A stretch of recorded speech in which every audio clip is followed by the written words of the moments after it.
అలానే మిసేశ్వరరావు. ఆంధ్రప్రదేశ్ ముఖ్యమంత్రి చంద్రబాబు నాయుడు గారు 4వ ముఖ్యమంత్రి అయ్యి 10 నెలలు దాటిపోయింది. మరి ఈ పరిపాలనలో లోపాలు ఉన్నాయా అంటే కొన్ని మనం గుర్తు చేసుకుంటే ఖచ్చితంగా అధికార యంత్రాంగం సమన్వయంతో లేదు అని చెప్పి భావించడానికి అవకాశం ఉంది. వాటిలో ఒకటి వైఎస్ఆర్ కాంగ్రెస్ పార్టీకి సంబంధించినటువంటి వాళ్ళకి నిధులు జారీ చేయటం, ఇవ్వడం.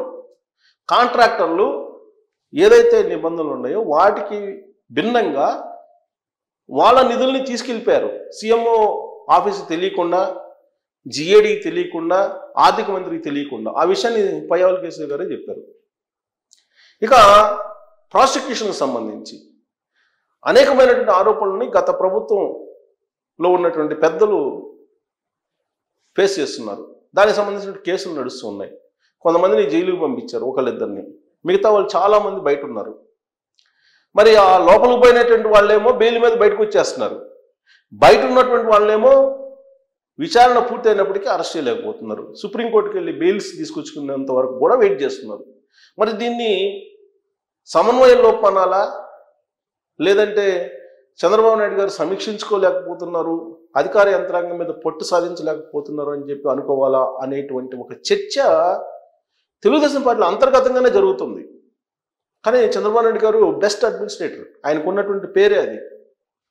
ఆయన రూలింగ్లో అవకతవకలు తక్కువ ఉంటాయి.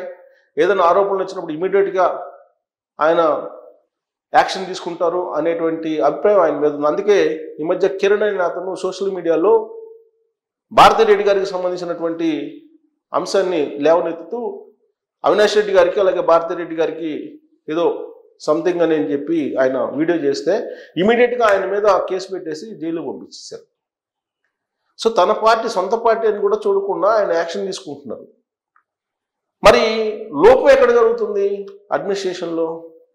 ఇప్పుడు తెలుగుదేశం పార్టీకి సంబంధించినటువంటి వాళ్ళని కూడా మర్డర్ చేస్తున్నారు. ఈ మధ్యకాలంలో జరిగినటువంటి మర్డర్స్లో మీరు వైఎస్ఆర్ కాంగ్రెస్ పార్టీ సంబంధించినటువంటి కార్యకర్తలది, తెలుగుదేశం పార్టీ కార్యకర్తల మర్డర్లు, పొలిటికల్ మర్డర్లు కనుక తీసుకుంటే తెలుగుదేశం పార్టీ వాళ్ళవి 17-18 జరిగితే వైఎస్ఆర్ కాంగ్రెస్ పార్టీ 4-5 జరిగినాయి. అంటే ఈ జరగాలని కాదు, జరగకూడదు. అసలు ఏ పార్టీ అయినా కానీ జరగకూడదు, కానీ జరుగుతున్నాయి. పైగా ఇప్పుడు వైఎస్ఆర్ కాంగ్రెస్ పార్టీ వాళ్ళు ఏమంటున్నారు, బట్టలు కూడా తీసి నిలబెడతాం, సప్త సముద్రాలు అవతలు ఉన్నా కానీ తీసుకొచ్చి శిక్షిస్తాం, ఎవరైతే పోలీసులు అరెస్ట్ చేస్తారో వాళ్ళని సెల్యూట్ చేపిస్తాను.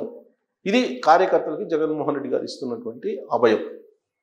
మరి ఇదంతా చూస్తే అడ్మినిస్ట్రేషను అనేది పగడ్బందీగా ఉందా, లేదంటే ఎక్కడైనా లూప్ హోల్స్ ఉన్నాయా అని అంటే 10 నెలల తర్వాత లూప్ హోల్స్ ఉన్నాయని చెప్పి చంద్రబాబు నాయుడు గారు గమనించారని చెప్పి తెలుస్తుంది. అందుకే సీఎంఓ ఆఫీస్ నుంచి మంత్రుల పేషీల వరకు మొత్తం ఒక సర్జికల్ స్ట్రైక్ మాదిరిగా ప్రక్షాళన చేయాలనే ఒక నిర్ణయం తీసుకున్నారు చంద్రబాబు నాయుడు గారు అనేది తెలుస్తుంది.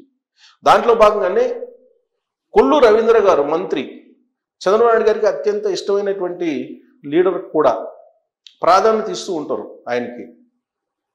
అయినప్పటికీ కూడా ఆయన ఒక ఓఎస్డీని, రాజబాబు అనేటువంటి ఓఎస్డీని పెట్టుకున్నారు.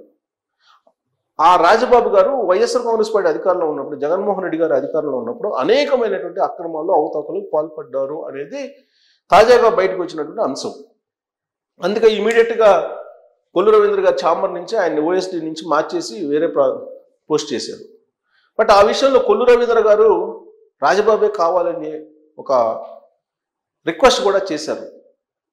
కానీ మొత్తం డేటా చూపించి రాజబాబు గారిది కొల్లు రవీంద్ర గారికి చెప్పిన తర్వాత కొల్లు రవీంద్ర గారు కూడా ఓకే అన్నారని తెలుస్తుంది.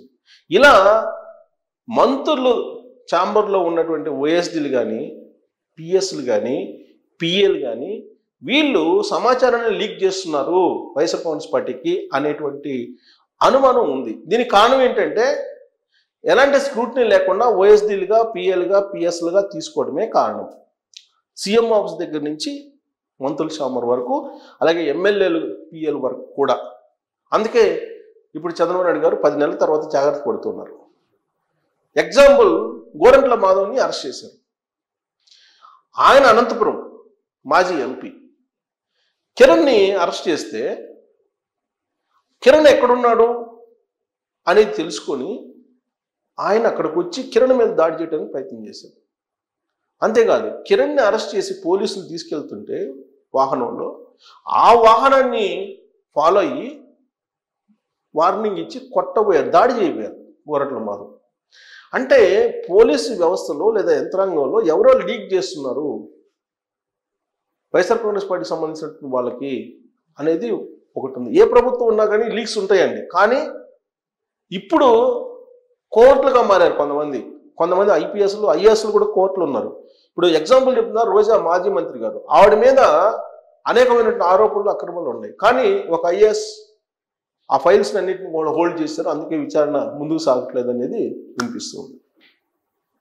సో ఇలా అనేకమైనటువంటి, ఇప్పుడు పెద్దిరెడ్డి రామచంద్రారెడ్డి గారు ఉన్నారు, మదనపల్లిలో ఫైల్స్ దగ్ధం చేసిన దగ్గర నుంచి ఆయన ఫామ్ హౌస్లో అటవీ భూమి ఉంది అనేటువంటి ఆరోపణలు ప్రూవ్ అయిపోయి సర్వే నెంబర్లతో సహా బయటకు వచ్చినప్పటికీ కూడా ఆయన మీద యాక్షన్ తీసుకోవడానికి రెవెన్యూ CCLA ముందుకు రావట్లేదు. అందుకే ఇప్పుడు సిసోడియాని కూడా మార్చేశారు.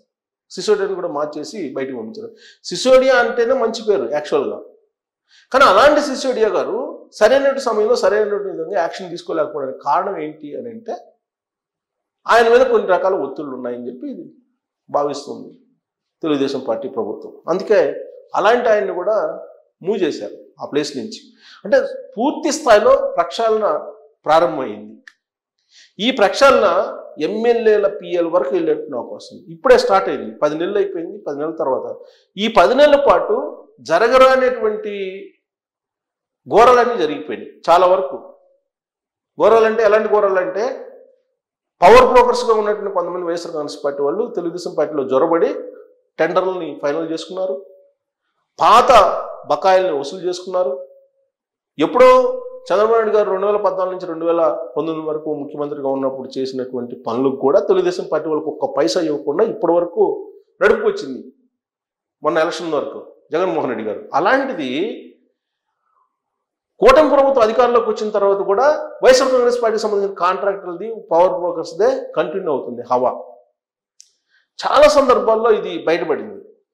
చాలా సందర్భాల్లో ఈవెన్ మీకు పౌర సరఫరాల శాఖలో సీజ్ ద షిప్ అన్నాడు పవన్ కళ్యాణ్ గారు. ఆ సందర్భంగా పవన్ కళ్యాణ్ గారే చెప్పారు, మీరు అక్కడికి వెళ్ళొద్దు, మీరు అక్కడికి వెళ్తే చాలా ఇబ్బందులు వస్తాయి, చాలా అధికార యంత్రాంగం చాలా రివర్స్ అవుతారని.